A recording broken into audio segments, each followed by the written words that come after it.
నమస్తే, నేను Sahasra. Welcome to our channel. Puri Jagannath టెంపుల్లో ఒడిశాలో ఉన్నటువంటి ఈ టెంపుల్ చాలా ప్రాముఖ్యత చెందింది.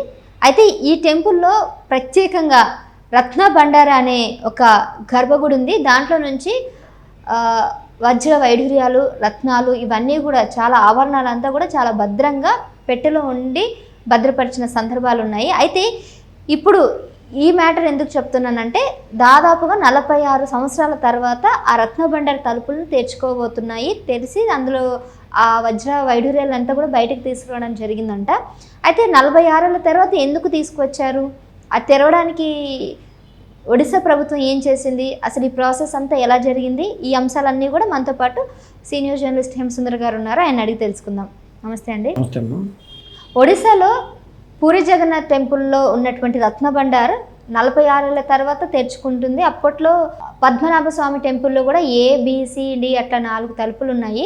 అయితే ఒక తలుపుకైతే తీయడానికి కుదరదు, అందులో తెరిస్తే చచ్చిపోతారు, ప్రకంపనాలు వస్తాయి, ఇంకా సృష్టి నాశనం అవుతుంది అన్నట్టుగా అప్పుడు ప్రచారం చేశారు. ఇప్పుడు ఇది కూడా తెరిచినా కూడా అంత కాకపోయినా కూడా తెరవకూడదు అన్నట్టు మొత్తం సర్పాలతో కలిసి బందీ కట్టారు. అయితే ఇప్పుడు తెరిచేటప్పుడు కూడా ఆ సర్పాలను పట్టే వాళ్ళని తీసుకొచ్చి మరి అది ఓపెన్ చేశారు. బై గాడ్ గ్రేస్ ఎవరికి ఏం జరగలేదు, కానీ తెరవడం అయితే జరిగింది. అయితే నా ప్రశ్న ఏంటంటే, ఇన్నాళ్ళ తర్వాత ఎందుకు తెరిచారు? అంటే 24 ఏళ్ళ తర్వాత ముఖ్యమంత్రి కూడా మారడం జరిగింది ఒడిశాలో. మరి ప్రభుత్వం మారినందుకు ఇది తెరిపించారా, ఎలా జరిగిందంటారు? అంటే ఒకటి చెప్పాలి, రాజుల సొమ్ము రాళ్లపాలు అంటారు కదా. రాజుల సొమ్ము రాళ్లపాలు కాదు, ఆలయాల పాలు అని అనొచ్చు. ఎందుకంటే రాజులు యుద్ధాలు చేస్తూ ఉంటారు.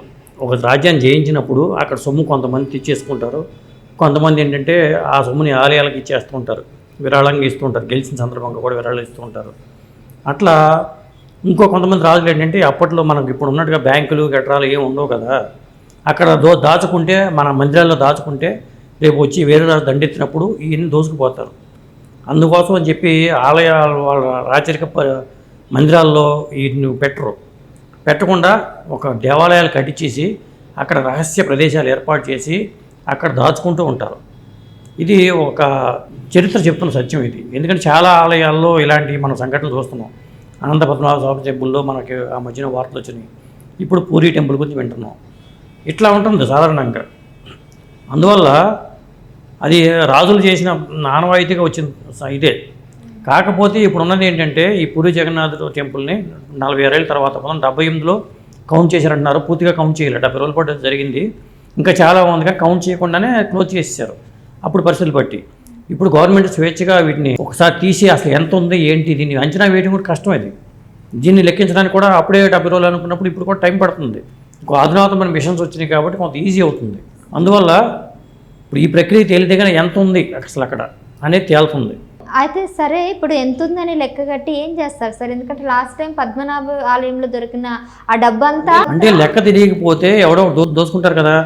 ఇప్పుడు ఏమంటున్నారు, 128 కిలోల బంగారం ఉంది అంటున్నారు. కొంతమంది ఏమంటారంటే అసలు ఒక రాజే 1500 కిలోల బంగారం ఇచ్చాడు అక్కడ గిఫ్ట్గా.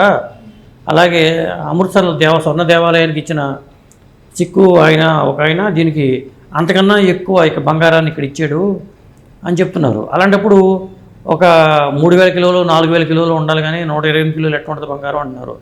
అలాగే వజ్ర వైఢూర్యాలు, రత్నాలు, ఇక మరకత మాణిక్యాలు ఇవన్నీ చాలా ఉన్నాయి. అది దాన్ని లెక్క కట్టాలన్నా కూడా దాని వాల్యూని బట్టి కదా. ఒక డైమండ్ ఉందంటే దాని వాల్యూ కట్టాలి. ఒక్కొక్క డైమండ్ తక్కువ ఉంటుంది, ఒక డైమండ్ ఎక్కువ ఉంటుంది. ఇట్లా ఉంటాయి. కోహినూర్ డైమండ్కి ఇంకా ఎక్కువ కాస్ట్ ఉంటుంది. మరి ఇవన్నీ సంపద లెక్కించాలంటే అంత ఈజీ కాదు. ఎంత మిషన్లు వచ్చినా, ఎంత టెక్నాలజీ వచ్చినా అది ఉన్న సంపద అయితే మామూలుగా ఉండదు. కాకపోతే లెక్క లేకపోతే ఇప్పుడు దోసుకున్నప్పుడు 128 కిలోల బంగారం అంటే ఖచ్చితంగా పోయే ఉంటుంది.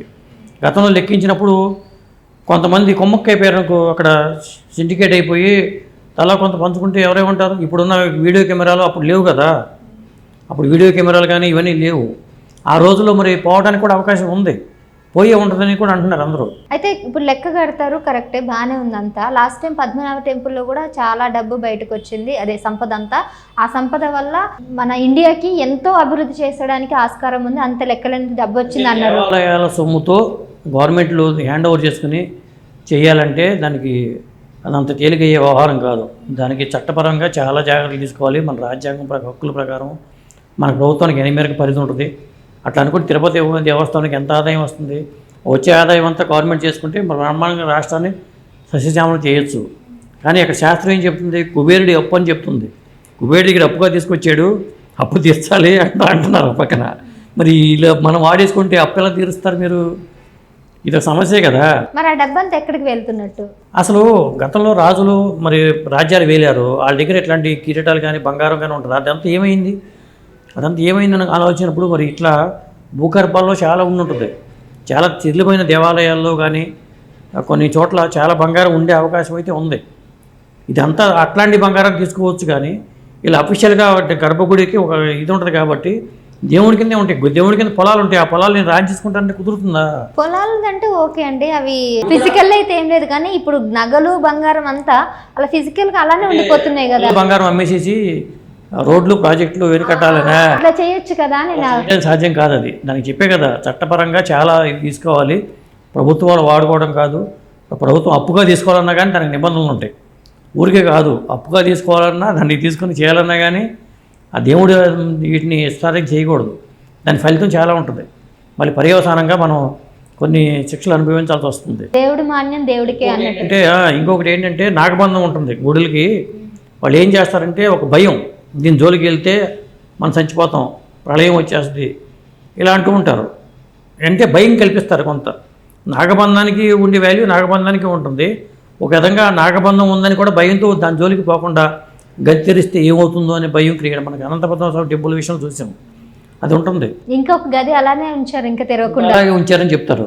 అందుకనే ఇవి అంత తేలిగ్గా తెరిచేవి కాదు. గుళ్ళల్లో, ఇలాంటి గుళ్ళల్లో, చాలా గుళ్ళల్లో చాలా బండాగారాలు ఉన్నాయి, నేల మాడిగలు ఉంటాయి, గుడుల్లో అండర్ గ్రౌండ్లో ఉంటాయి. అలా అని చెప్పి ఇప్పుడు నువ్వు గుడికి వెళ్ళిపోయి ఒక రాళ్ళు పైకి వెళ్ళి చూసావనుకో నీకు దొరకదు. కాబట్టి బంగారం మీద మమకారం ఉండొచ్చు, కానీ ఇక్కడ ఉద్యోగాలు చేసుకుంటే ఏదో నామినల్కి వస్తున్నాయి, గుడికి వెళ్ళిపోయి ఎత్తుకుంటా ఉన్నాం అనుకుంటే మాత్రం చాలా కష్టం. అది మీరు అన్నట్టు దేవుడి మాన్యం దేవుడికే సొంతం అన్నట్టుగా దేవుడిది మనం తీసుకునే హక్కు అయితే ఉండదు. అయితే ఇప్పుడు 46 ఏళ్ల తర్వాత ఇది తీశారు కదా, ఇప్పుడు ఈ లెక్క కట్టి అంతా చేసి మళ్ళీ ఆ గదిలోనే భద్రపరుస్తారు. మళ్ళీ వేరే మంచి పకడ్బందీగా ఉండే పెట్టెలు తీసుకొస్తారు. ఇప్పుడు వర్షం పడుతుంది, రూమ్ బాగు చేయించాలంటారు. 3 రూమ్ తెరవలే, ఇంకా 2 రూములు తెరిచారు, లెక్కలు కడుతున్నారు. ఈ 3 రూమ్లో ఇంకా మొత్తం పాడైపోయింది, వర్షం పడుతుంది, ఇవన్నీ శిథిలమైపోయినాయి అంటున్నారు. మంచి పెట్టెలో పెట్టి మళ్ళీ జాగ్రత్తగా భద్రపరుస్తారు, వాటిని రిపేర్ చేయిస్తారు. అదంతా జరుగుతుంది. ఇప్పుడు 11వ శతాబ్దంలో జరిగిన టెంపుల్ అది. అప్పుడు టెంపుల్ కాబట్టే అంత శిథిలమైపోయింది. కాబట్టి వాటిని ఏం చేస్తారంటే జాగ్రత్త చేసి శుభ్రం చేసి మొత్తం క్లీన్ చేసుకుని నీట్గా మళ్ళీ భద్రపరుస్తారు. ఏం చేయాలి దాంతో అనేది తర్వాత సంగతి. ముందు వాటిని అసలు అంచనా వేసుకుంటే మన దగ్గర ఎంత ఉంది, స్వామివారికి ఎంత ఉంది, మళ్ళీ స్వామివారి దినాలు చెప్పాలి. మందని గవర్నమెంట్ మందని చెప్పుకోవడం లేదు అక్కడ. పూరి జగన్నాథ స్వామికి ఎంత బంగారం ఉంది అనేది, ఎంత బంగారం, ఎన్ని అబద్ధాలు, ఎన్ని వజ్రాలు ఉన్నాయని చెప్పుకోవాలి తప్పితే మా గవర్నమెంట్కి వచ్చింది అని చెప్పడానికి కూడా లేదు. అది ఇప్పుడు దేవుడి పొలాలు ఉంటాయి, వాటిని కౌలు చేసుకుని కౌలు ఇస్తూ ఉంటారు. అంతేగాని దేవుడి పొలం కదా అని చెప్పేసి నేను రాజు చేసుకుందాం అనుకుంటే కష్టం. కాకపోతే తక్కువ రేట్లో చేసుకుని రాజకీయ నాయకులు ఏం చేస్తారంటే పొలాల విషయంలో తక్కువ పరిహారాలు కౌలు అంటామో లేకపోతే ఇంకోటి అనాలి దానికి అలాంటివి ఇస్తూ ఉంటారు అట్లా. అయితే ఇప్పుడు ప్రభుత్వం కూడా మారింది. 24 ఏళ్ల నుంచి నవీన్ పట్నాయక్ అనే వ్యక్తే పరిపాలించాడు ఒడిశా ప్రాంతాన్ని. ఇప్పుడు కొత్తగా బీజేపీ నాయకుడు వచ్చాడు, ఆయన రావడం వల్ల గేది తెచ్చుకోవడానికి ఏమైనా ఆస్కారం వచ్చిందంటారా? అంటే ఆయన రావడమేనే కాదు, ఎప్పటి నుంచో ప్రపోజల్ ఉంది. అది దానివల్లే అని కూడా చెప్పడానికి లేదు. ఒక విధంగా చెప్పాలంటే బీజేపీకి కొంత ఈ ఆధ్యాత్మిక భావాలు ఎక్కువ కాబట్టి, ఎక్కడెక్కడ మనం రామ మందిరం చూశారు కాబట్టి ఇలాంటి విషయాల్లో కొద్దిగా వాళ్ళు ముందు యాక్టివ్గా ఉంటారు మిగతా వాళ్ళతో పోలిస్తే. కాబట్టి మనం అట్లా ఆలోచించుకుంటే సరిపోతుంది. ఇప్పుడు గుడిని ఒడిశాలో ఇంకో ఇలాంటి గుడి ఒకటి కట్టడానికి అట్లా ఏమైనా యూజ్ చేస్తారు ఈ డబ్బుని? అట్లా యూజ్ చేయరు, అసలు సమస్య లేదు. అంటే విరాళాలు వస్తాయి, విరాళాలతో ఏం చేయాలి అనే ఒక ప్లాన్ ఉంటుంది. ఆ ప్లాన్ ఆఫ్ యాక్షన్ ప్రకారం వెళ్ళాల్సిన తప్పితే ఇష్టారాజ్యంగా మనం నిర్ణయాలు తీసుకోవడానికి లేదు. ముందు ఫస్ట్ చేయాల్సింది ఏంటంటే ఏమన్నా దాంట్లో పోయిందా అనే విషయం ఎవరు ఆలోచించట్లా. ఏమైనా పోయి ఉంటుందా, ఎవరైనా కాజేసి ఉంటారా, ఇలాంటివన్నీ ఉంటాయి కదా. ఆ విషయాలు మరి లెక్క కట్టాల్సిందే. అసలు ఎవరెవరు ఎంత ఇచ్చారో తెలియదు.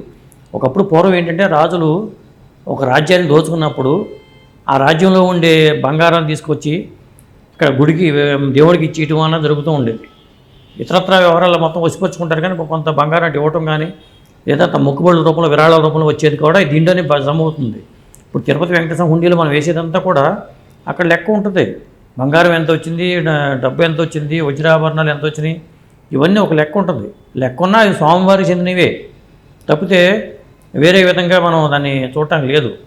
దానికి చట్టపరమైన చాలా రకాల జీవోలు తీసుకురావాలి, బిల్లులు తీసుకురావాలి, ఇలా చాలా తతంగా ఉంటుంది అది. అంతేగాని మన ఇష్టారాజ్యంగా వాడుకుంటాకైతే మనం గవర్నమెంట్ని అప్పడుకోవడం, సెంట్రల్ గవర్నమెంట్ దగ్గరికి వెళ్ళి డబ్బులు తెచ్చుకుంటూ ఉంటాం. ఈ పరిస్థితి ఉండదు. అట్లా అనుకుంటే చాలా దేవాలయాల్లో చాలా భాండాగారాలు ఉంటాయి, ఖచ్చితంగా ఉంటాయి. ప్రతి దేవాలయానికి ఉంటాయి. ఇప్పుడు శ్రీశైలంలో టెంపుల్ చెప్తారు, అండర్ గ్రౌండ్లో సొరంగ మార్గాలు ఉన్నాయి అంటారు. దేవాలయాల కింద ఏమున్నాయని కూడా ఎవరికి తెలియదు కదా. ఆ ప్రయత్నాలు ఏం జరగల అసలు. Right sir, thank you.